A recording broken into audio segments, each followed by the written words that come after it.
Hello friends, how are you? कैसे हैं आप सब? फ्रेंड्स, मैं आज एक न्यू वीडियो लेकर आई हूँ क्लास 10th वालों के लिए। अभी तक मैंने जितने भी वीडियोस बनाए वो सारे के सारे 12th वालों के लिए था। आज पर्सनली क्लास 10th वालों के लिए है smart trick for class 10th। और आज मैं आप सबको एक न्यू रूटीन बताने वाली हूँ जिसको फॉलो करके आप लोग 400 प्लस मार्क्स ला सकते हैं। चलिए गाइज, आज जो हम सबसे पहले आप लोग को ये बता दें कि बहुत बार बच्चे क्या करते हैं, इन 3 महीनों में बार बार सर्च करते हैं वो ये पता करने के लिए कि जो हमारे टॉपर्स रहे हैं उनके क्या रूटीन थे, उनकी स्टडी जर्नी क्या थी, ये पता लगाने के लिए। तो ये सब क्या है? ये सब कुछ नहीं है, ऐसा नहीं है। सबका अपने अपने लाइफ स्टाइल होते हैं, अपने अपने रूल होते हैं। हम किसी का देखकर कॉपी नहीं कर सकते। अगर करने की कोशिश भी करें तो 3 दिन के बाद फिर हम अपने रूटीन पे आ जाते हैं, उससे ज़्यादा नहीं हो पाता है कभी भी। चलिए, सबसे पहले हम आप सबको बताने जा रहे हैं कि 400 प्लस कैसे मार्क्स जो आता है वो कैसे आता है। चलिए, सबसे पहले अभी हम आपके सिलेबस पे बात करेंगे, यानी कि सब्जेक्ट सिलेबस पे बात करेंगे। हमारा सब्जेक्ट क्या है? जैसा कि हम सब जानते हैं, हमारे सब्जेक्ट है math, science, social science, Urdu, Hindi. और ये भी जानते हैं कि टोटल एग्जाम्स होते हैं हमारे 500 मार्क्स के। टोटल एग्जाम्स होते हैं 500 मार्क्स के। और मैथ भी होता है हमारे 100 मार्क्स के होते हैं, साइंस भी हमारे 100 मार्क्स के होते हैं, और सोशल साइंस भी 100 मार्क्स के होते हैं, उर्दू भी 100 मार्क्स के होते हैं, और हिंदी भी 100 मार्क्स के होते हैं। जबकि हम जानते हैं कि हमारे टोटल सब्जेक्ट पाँचों के पाँचों क्या होते हैं कि 100 मार्क्स के होते हैं। मैंने यहाँ पे इंग्लिश ऐड नहीं किया क्योंकि इंग्लिश का नंबर BSEB में नहीं जुड़ता है, इसलिए मैंने इंग्लिश को यहाँ पे ऐड नहीं किया। उन्हीं सब्जेक्ट को ऐड किया है जिसका नंबर जुड़ता है। तो मैथ के भी 100 मार्क्स के, साइंस के भी, सोशल साइंस के भी, उर्दू के भी, हिंदी के भी। तो फिर बच्चे यहाँ पे 400 प्लस, बहुत बार क्या होता है, बहुत तेज़ ब्रिलियंट स्टूडेंट का भी 400 प्लस नहीं आ पाता है।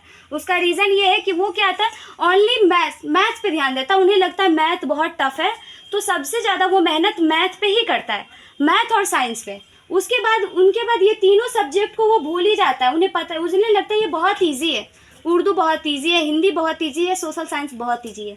लेकिन मैं उन्हें बता दूं, जिसे आप इजी समझ रहे हैं ना, उर्दू और हिंदी, इसी में मार्क्स करते हैं, क्योंकि ये हमारा लिटरेचर है, हमारी लैंग्वेज है, और इसमें थोड़ी सी भी कमी बोर्ड एग्जाम वाले बर्दाश्त नहीं करते। वो डायरेक्टली मार्क्स काटेंगे। कहीं पे फुल स्टॉप या साइन ऑफ इंट्रोगेशन छूट गया तो वो डायरेक्टली मार्क्स काटते हैं। और 400 प्लस नंबर लाने के लिए सबसे इम्पॉर्टेंट जो सब्जेक्ट है वो है साइंस की, कि 400 प्लस कोई भी बच्चा ले आएगा अगर वो ये रूटीन फॉलो करता है। सोशल साइंस, उर्दू और हिंदी, अगर इन तीनों में आपके 400 प्लस मार्क्स लाने तो इन तीनों में अच्छे नंबर होना बहुत ज़रूरी है।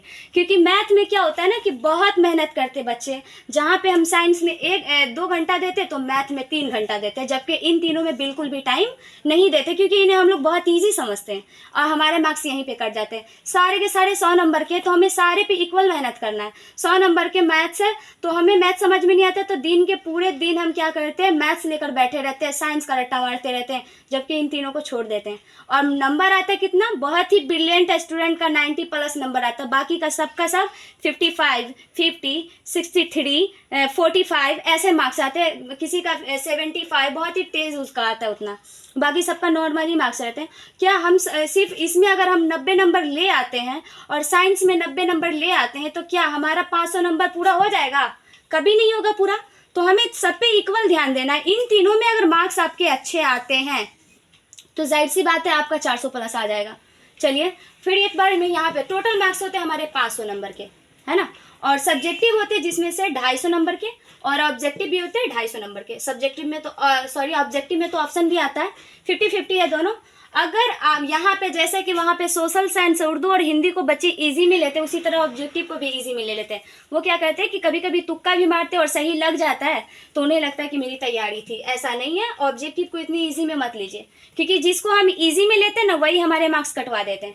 तो ऑब्जेक्टिव भी 250 नंबर का। अगर सारे सब्जेक्ट के हमारे ऑब्जेक्टिव क्लियर रहेंगे तो मान ले कि हर सब्जेक्ट से अगर 40 ही नंबर आते हैं ऑब्जेक्टिव में, फिर भी बहुत बहुत मार्क्स आ जाएंगे हमारे। आ जाएंगे कि नहीं आ जाएंगे? क्योंकि यहाँ पे 250 नंबर, 250 नंबर का ऑब्जेक्टिव ही होता है। अगर कितना ही ऑल सब्जेक्ट का मिला करके अगर हमारे मार्क्स कट गए, कितना भी बहुत ज़्यादा कट गया, तो 30 नंबर कट गया इसमें से, फिर भी 120 नंबर आ जाएगा हमारा। ऑल सब्जेक्ट के मिलाकर मैं बता रही हूँ कि ऑब्जेक्टिव, इसीलिए मेरा कहना है कि आप लोग ना ऑब्जेक्टिव को एकदम विदाउट ऑप्शन के याद कीजिए, एकदम कॉन्फिडेंस के साथ। सब्जेक्टिव की बात रही तो इसमें नंबर कटते हैं, ये मैं भी बोलूँगी, क्योंकि ये इसको हमें क्या करना है, लिखना पड़ता है। और लिखने में बहुत ऐसी चीज़ें जो कभी हिटसी, कभी दीर्घी, तो कभी कुछ, तो कभी भी साइन ऑफ इंटरोगेशन छूट गया, या फिर कभी वर्ड ही गलत लिख दे, या फिर फुल स्टॉप छोड़े, तो इसमें नंबर कटते हैं। तो बहुत नंबर इसमें कट गया तो 200 नंबर तो कम से कम आएगा इसमें।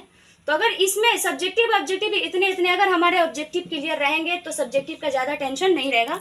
और 3 महीने में आप ना सब्जेक्टिव ऑब्जेक्टिव के साथ साथ सब्जेक्टिव को भी फॉलो कीजिए, क्योंकि बच्चे क्या करते हैं, एग्जाम से 2-3 हफ्ते ऑब्जेक्टिव देखते हैं, जो कि बिल्कुल गलत है, यहीं से उनके मार्क्स कटते हैं।